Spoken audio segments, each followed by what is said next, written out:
Hello and welcome to Trend Watch 777. And I'm so glad you're back. So, today we're going to be talking about the DOJ wants to investigate Don Lennon and charge him under the Ku Klux Klan Act of 1871. So, before I go over here to Lennon, and those who of you who don't know who Don Lennon is, this is a picture of him right here. So I'm going to read a little bit of this, and then I'm going to switch over there, and then I'm going to um, read about what exactly is the Ku Klux Klan Act of 1871. Okay. Excuse me. A surprising legal development has emerged as the U.S. Department of Justice, following a disrupted protest at a church in Minnesota over the weekend. Assistant Attorney General, what is that? General Harmeet Dillon stated on Monday that her office plans to pursue federal charges related to the event, specifically highlighting former CNN journalist, excuse me, Don Lennon, and suggesting the possibility of using the historic Ku Klux Klan Act. Now, for those of you who do not know what the Ku Klux Klan Act, I am going to inform you exactly what it is.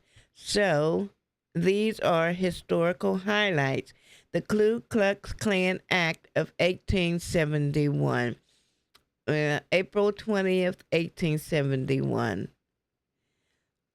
Okay, so let's go with the image here. Image courtesy of the Library of Congress. All right, on April 20th, 1871, President Ulysses S. Grant, shown with Secretary of the Navy George M. Robson and Presidential Advisor General Horace Porter, in his Franklin Leslie illustrated print. In this Frank Leslie's illustrated print, signed the Ku Klux Klan Act, which enforced the 14th Amendment by guaranteeing all citizens of the United States the rights afforded by the Constitution and providing legal protection under the law.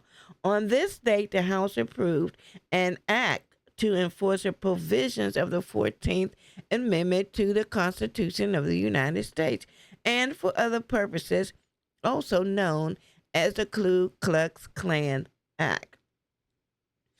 Introduced as H.R. 320 on March 28, 1871, by Representative Samuel Schallenberger of Ohio. The bill passed the House on April 6 and returned to the Senate from the Senate with amendments on April 14th after nearly a week of heated debate in the House and the Senate. The chambers reconciled their differences on April 20th, when the House agreed to the conference report on H.R. 320 and the Senate concurred. The Ku Klux Klan Act, the third in a series of increasingly stringent enforcement acts, was designed to empower the federal government to protect the civil and political rights of individuals. The 14th Amendment, ratified in 1868, defined citizenship and guaranteed due process and equal protection of the law to all, including 4 million formerly enslaved black men and women. Vigilante groups like the Ku Klux Klan, however, freely threatened African Americans and their white allies in the South and undermined the Republican Party's plan for Reconstruction. The Ku Klux Klan Act made it a federal crime to deny any group or individual any of the rights, privilege, or immunities or protection named in the Constitution. So this right here is um, what's important, and I think this is what they are. Let me see if I can highlight all this. Okay, so I'm gonna highlight this because I don't think I can get it all in. So this is what's important right here. So the Ku Klux Klan Act made it a federal crime to deny any group or individual any of the rights, privileges, or immunities or protection named in the Constitution. To enforce the law, the president could suspend habeas corpus, deploy the U.S. military, or use other means as he may deem necessary. Opponents denounced the bill as unconstitutional, uh, as an constitutional attack on state governments and individual liberty. Administration supporter William E. Lansing of New York rejected the mischievous doctrine of state sovereignty, citing widespread acts of outrage and violence, which the states where they occur have either no power or will to prevent. David P. Lowe of Kansas stressed that the legislation fulfilled the 14th Amendment's promise of equal protection under the law. Let the different classes of our populations feel that the interest and welfare of one is the interest and welfare of all. After both chambers of Congress agreed to the conference reported on April 20th, President Ulysses Grant signed the bill into law later that day. Nearly 6 months later, in October 1871, Grant used his power in several South Carolina countries, demonstrating the willingness of the Republican-led federal government to take decisive actions to protect the civil and political rights of the freed people during the Reconstruction. So basically, in a nutshell, back in 1871, they had to create an act simply because during the Reconstruction, the Ku Klux Klan didn't want the Reconstruction, didn't want the blacks and to have no kind of rights whatsoever. So this act was signed into law to protect the civil liberties of the black, the freely enslaved people. So basically, that is what's going on there. Now, how are they connected this to Don Lennon? I have no idea. So, but over on Twitter, right here, I hope that is big enough we can see it.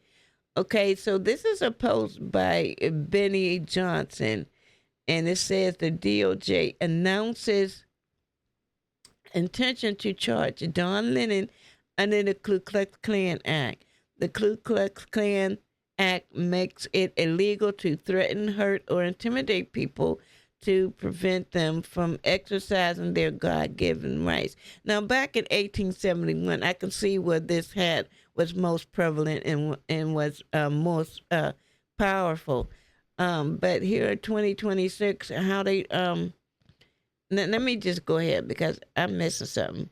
Harmon Dillon, the Ku Klux Klan Act is one of the most important federal civil rights statutes. It's a law that makes it illegal to terrorize and violate the civil rights of citizens.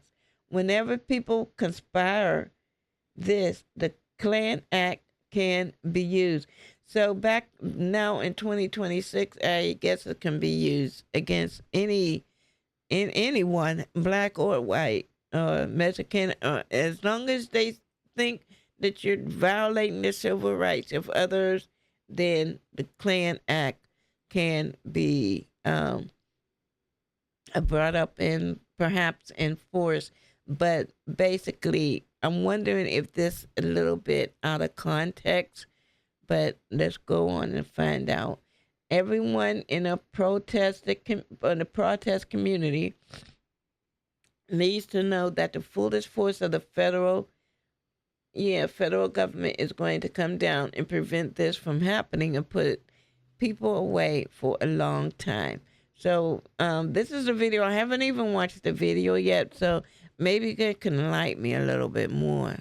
Charges in this case. I see various crimes that have occurred. Exactly what they are, I'm not going to flag, but the FACE Act has been mentioned as one of the predicates there.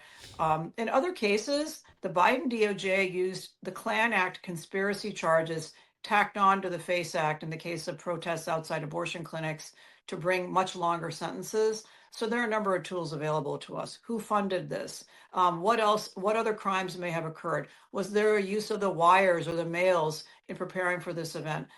Did anyone cross state lines to do this? All of those are potential predicates for additional federal charges. Armin, I've just pulled up the Klan Act because this is the first time that I've heard this mentioned. This is a act that was passed in 1871, correction there, to combat the Ku Klux Klan and protect African Americans' voting rights, especially the Enforcement Act, which is known as the Force Act. So here's some of the information on screen. Would you mind breaking down for us, because we have just read the FACE Act and how this is an affinity to the FACE Act, an obvious and egregious demonstrable violation of the FACE Act because they were entering a place of worship, harassing and threatening.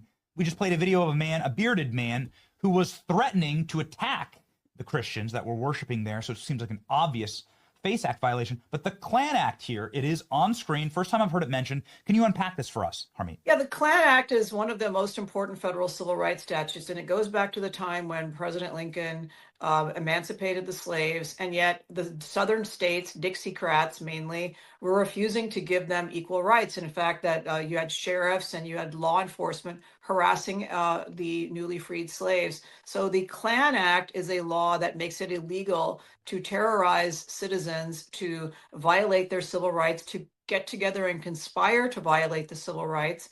It is often used against law enforcement, but is now used against others as well. So whenever anyone conspires to violate the protected civil rights of American citizens, the Klan Act can be used to bring a conspiracy charge.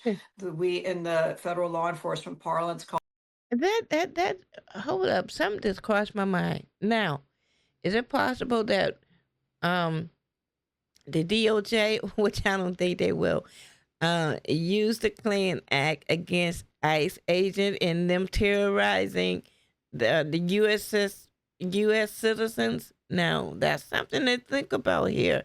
I'm keeping it within the context of this conversation here. Call this 241 and 242 civil and criminal conspiracies. And so what the Biden administration did is, if three grandmas got together to pray outside an abortion clinic for the souls of the people inside, and including unborn children, they would say, oh, that's not just a violation of the Klan Act, that's a conspiracy to violate the civil rights of women going in there to get abortions. And so we're going to add additional charges and punish that more and make it from a misdemeanor under the FACE Act to a felony under the Klan Act. And President Trump pardoned the pro-life protesters in those cases. I have recently defended successfully in the 11th Circuit a case called Oropesa, a case of Jane's Revenge, the pro-abortion protesters violently attacking crisis pregnancy centers in Florida. And we had the court uphold the Klan Act criminal enhancement to the FACE Act. So I know this is very deep in the weeds, but the point is, there are a number of things. The FACE Act is just the start. Like I said, you have material support for disruptive activities. You have conspiracy to violate civil rights. You have potentially the use of other instrumentalities to commit crimes. And so some of these folks who did this have self-identified. Don Lemon himself has come out and said he knew exactly what was going to happen inside that facility. He went into the facility and then he began, quote unquote, committing journalism.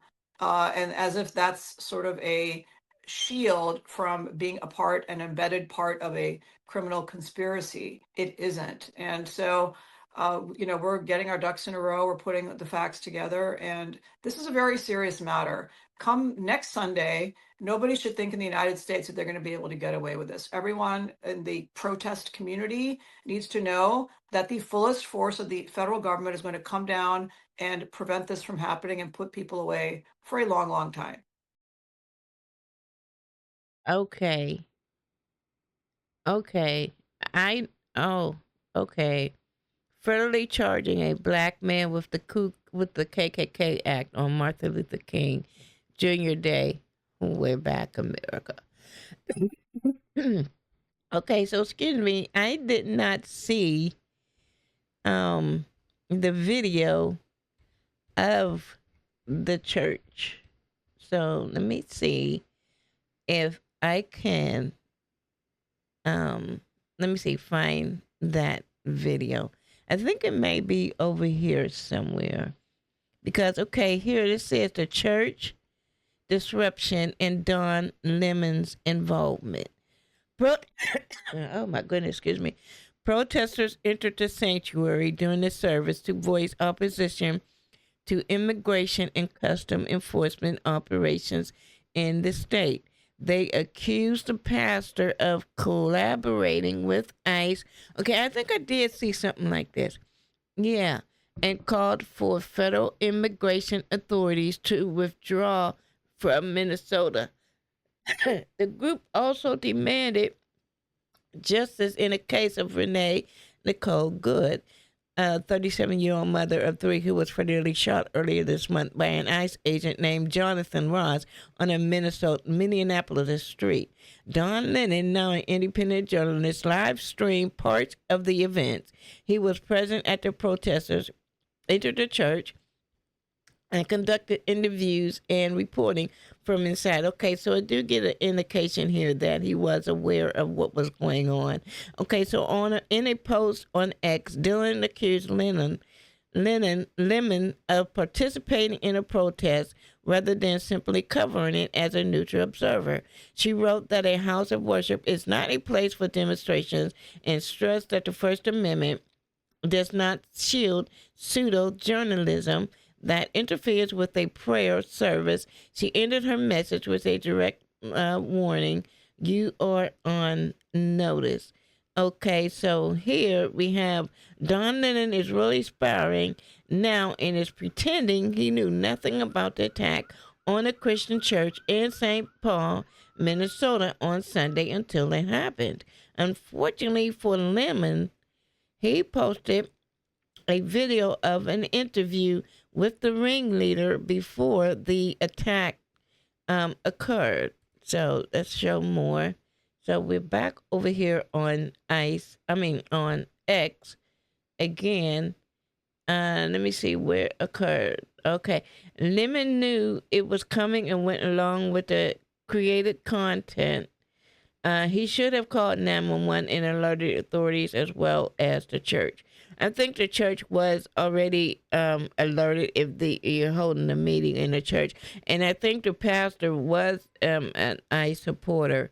So the church did know. So Lennon has gone way too far here and must face real legal consequences. So they just going off after Lennon and no one else? MAGA administration and the fake news MAGAs are losing their mind over something that's not even true.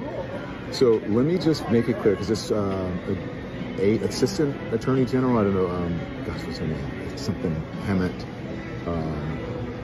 Dillon or whatever. So I had no affiliation to that organization. I didn't even know they were going to this church until we followed them there. We were there chronicling protests.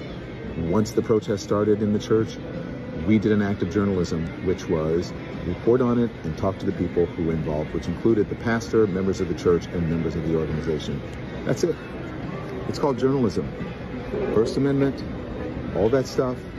For all of you people who believe in the First Amendment, absolutist, there you go. So why don't you talk to the actual person who is in charge of the organization and whose idea it was to have the protests at the church before you start blaming me for stuff for which you have no idea.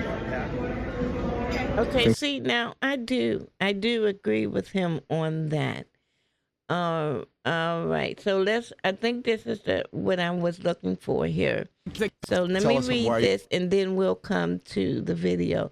Don Lemon interviews a black woman who led an assault on a church full of mostly white Christians in St. Paul, Minnesota on Friday. This activist, Nakima Levy Armstrong, is vowed, and Lemon is gross for promoting her instead of alerting police of her attack. So let's see what this video is going to say. How are you doing this? This is Operation Pull Up, more of a clandestine operation. We show up somewhere that is a key location. They don't expect us to come there, and then we disrupt business as usual. So that's what we're about to go do right now.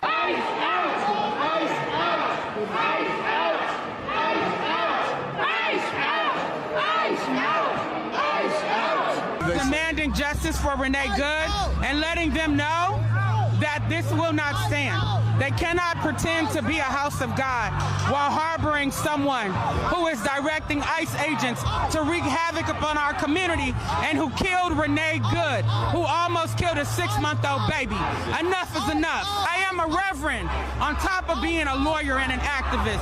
So I come here in the power of the Almighty God. Tell us why you're doing this. This is Operation Pull Up, more of a clandestine. Okay, so now, from my understanding, the pastor is an ICE supporter. So he was harboring ICE people in there. So they was probably having an ICE meeting within the church, and the activist Nakima found out, and then she went there to interrupt it. I mean, that is what I'm gathering from it. So, but for some reason they're just going after Lemon because they said that he knew of it beforehand, and he should have went ahead and notified the authorities prior. So I don't know. I got on this story because Nicki Minaj made a comment, and I was going to cover it from that angle, but I ended up covering it from this angle.